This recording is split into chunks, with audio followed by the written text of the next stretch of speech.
सब आका मिर्जा की जिद। पंखा सिर्फ 21 पर। महल्ला नूर नगर के सबसे अनोखे, सबसे जिद्दी और सबसे चाय पसंद इंसान थे सब आका मिर्जा।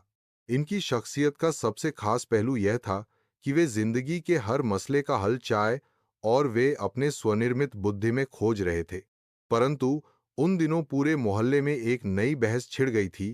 पंखा कितने पर चलाया जाए। गली नंबर 7 में सब आका मिर्जा का 2 मंजिला मकान था।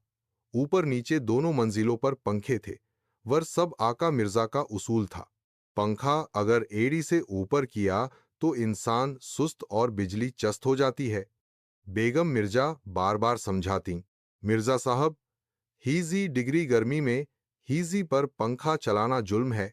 मिर्जा साहब नाक सिकोड़ते, जुल्म वह होता है जो बिजली के बिल में दिखे, और मैं जुल्म को सिर्फ खबरों में देखता हूं, अपने घर में नहीं। कहानी का पहला मोड़ तब आया जब बेटे आसिफ मिर्जा ने इम्तिहान की तैयारी करते हुए पंखा 30 पर कर दिया।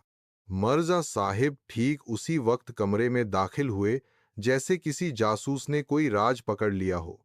आसिफ, यह पंखा 30 पर क्यों? क्या तू कौम की जेब पर बोझ बनना चाहता है? आसिफ बोला, अब्बू, दम घुट रहा है, दिमाग काम नहीं कर रहा। मिर्जा साहब का फलसफा फौरन हाजिर, बेटा, जो गर्मी में सोचे वह सर्दियों में चमके। पंखा 21 पर, दिमाग 100 पर। बेगम मिर्जा को अंदाजा हो गया कि गर्मी से मिर्जा साहब नहीं बदलेंगे, तो उन्होंने एक चालाकी की। उन्होंने रिमोट कंट्रोल वाला नया पंखा लगवा दिया और मिर्जा साहब को बताया कि यह सिर्फ 21 तक ही जाता है। मिर्जा साहब खुश हो गए। बालाखिर कोई कंपनी मेरे उसूलों को मानने लगी। मगर अगली सुबह जब मिर्जा साहब जल्द वो उठे तो देखा कि सब सो रहे हैं और पंखा चल रहा है पूरे तेज पर। वो भागे बेगम के पास, ये पंखा 33 पर कैसे तमने धोखे दिया मुझे? बेगम हंसते हुए बोले, मर्जा साहिब, 21 दल की उम्र होती है, पंखे नहीं। अब मर्जा साहिब ने तय कर लिया कि वो घर में पंखा पॉलिश बिनेंगे।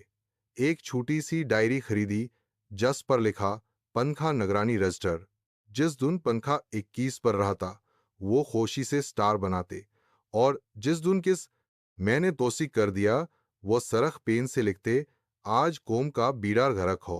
अब महल्ले में मशहूर हो गया कि मर्जा साहिब पंखे के दुश्मन हैं। बच्चे छिपकर इनके घर के बाहर चिट्ठियां चपकाते, पंखे को आजादी दो, 21 जलम है, पंखे को भी जीने का हक है। एक दिन सब आका मिर्जा ने दरवाजा खोला तो बाहर 5 बच्चे नारे लगा रहे थे, हमें चाहिए पंखा 28। मिर्जा साहब हाय हाय। इस दिन मिर्जा साहब को एहसास हुआ कि शायद जिद भी एक बीमारी होती है। वह बैठे, लंबी आ भरी और बोले, शायद मैंने पंखे को खुद से ज्यादा संजीदा ले लिया। अगले दिन उन्होंने अपने पंखा निगरानी रजिस्टर को बंद किया और रिमोट उठाकर पंखा 25 पर कर दिया। बयगम मिर्जा हौसते हौसते बोले, अब फाड़ हा, ठीक है? मिर्जा साहब मुस्कुराकर बोले, बस इतना कि पसीना भी रहे और जमीर भी सुकून में हो। सबका जिंदगी में कुछ उसूल अच्छे होते हैं, लेकिन जिद हमेशा रिश्ते खराब करती है। कभी कभी रिमोट थोड़ा और दल ज्यादा चलाना चाहिए, भी कभी रिमोट थोड़ा और दिल ज्यादा चलाना चाहिए।